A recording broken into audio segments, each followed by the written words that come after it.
May 1ರಿಂದ gas cylinder ಬೆಲೆ ಮತ್ತೆ ಏರಿಕೆಯಾಗುವಂತಹ ಭೀತಿ, ಗಲ್ಫ್ ಎಫೆಕ್ಟ್ ಎಲ್ಪಿಜಿ ದರ ಪರಿಷ್ಕರಣೆಯಾಗುವಂತಹ ಸಾಧ್ಯತೆ ಕೂಡ ಹೆಚ್ಚಾಗಿದೆ. ಒಂದು ತಿಂಗಳಲ್ಲೇ 14.2 ಕೆಜಿ ಗೃಹ ಬಳಕೆ ಸಿಲಿಂಡರ್ 60 ರೂಪಾಯಿ ಹೆಚ್ಚಳವಾಗ್ಬಿಟ್ಟಿದೆ. ವಾಣಿಜ್ಯ ಸಿಲಿಂಡರ್ ಬೆಲೆ ತಿಂಗಳಿಗೆ 3 ಬಾರಿ ಏರಿಕೆ ಮಾಡಿರುವಂತದ್ದು. ಹಾಗಾದ್ರೆ ಇನ್ನು ಮುಂದೆ ಗ್ಯಾಸ್ ಬುಕ್ ಮಾಡಲು ಎಷ್ಟು ದಿನ ಕಾಯಬೇಕಾಗತ್ತೆ? ಬರೋಬ್ಬರಿ 25 ದಿನ ಕಾಯಬೇಕಂತೆ. ಈಗಾಗಲೇ ಒಂದು ತಿಂಗಳಲ್ಲಿ ಈ ಗೃಹ ಬಳಕೆ ಸಿಲಿಂಡರ್ 60 ರೂಪಾಯಿ ಹೆಚ್ಚಳ ಮಾಡಿದ್ದಾರೆ. ವಾಣಿಜ್ಯ ಸಿಲಿಂಡರ್ ಬೆಲೆ ತಿಂಗಳಿಗೆ 3 ಬಾರಿ ಏರಿಕೆ ಮಾಡಿದ್ದಾರೆ. ಈಗ ಮತ್ತೊಂದು ಸತಿ ಏರಿಕೆ ಮಾಡಬೇಕು ಅನ್ನುವಂತಹ ನಿಟ್ಟಿನಲ್ಲಿ ಚಿಂತನೆ ಕೂಡ ನಡೆದಿರುವಂತದ್ದು. ಆದರೆ ಮೇ 1ರಿಂದ ಗ್ಯಾಸ್ ಸಿಲಿಂಡರ್ ಬೆಲೆ ಏರಿಕೆ ಆಗುವಂತಹ ಸಾಧ್ಯತೆ ದುಪ್ಪಟ್ಟಾಗ್ಬಿಟ್ಟಿದೆ. ಇದರಿಂದ ಜನರು ಕೂಡ ಈಗ ಕಂಗಾಲಾಗ್ಬಿಟ್ಟಿದ್ದಾರೆ.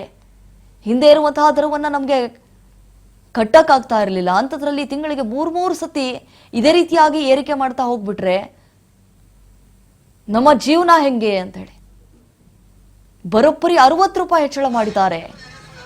ಈ ಗಲ್ಫ್ ರಾಷ್ಟ್ರಗಳಲ್ಲಿ ಎಷ್ಟರ ಮಟ್ಟಿಗೆ ಈ ಉದ್ವಿಗ್ನ ಪರಿಸ್ಥಿತಿ ಎದುರಾಗ್ಬಿಟ್ಟಿದೆ ಅಂತಂದ್ರೆ ನಮ್ಮ ಭಾರತಕ್ಕೂ ಕೂಡ ಅದರ ಎಫೆಕ್ಟ್ ತಟ್ತಾ ಇದೆ. ಸರಿಯಾಗಿ LPG ಸಿಗ್ತಾ ಇಲ್ಲ, ಇದರಿಂದ ಜನರು ರೋಸಿ ಹೋಗ್ಬಿಟ್ಟಿದ್ದಾರೆ.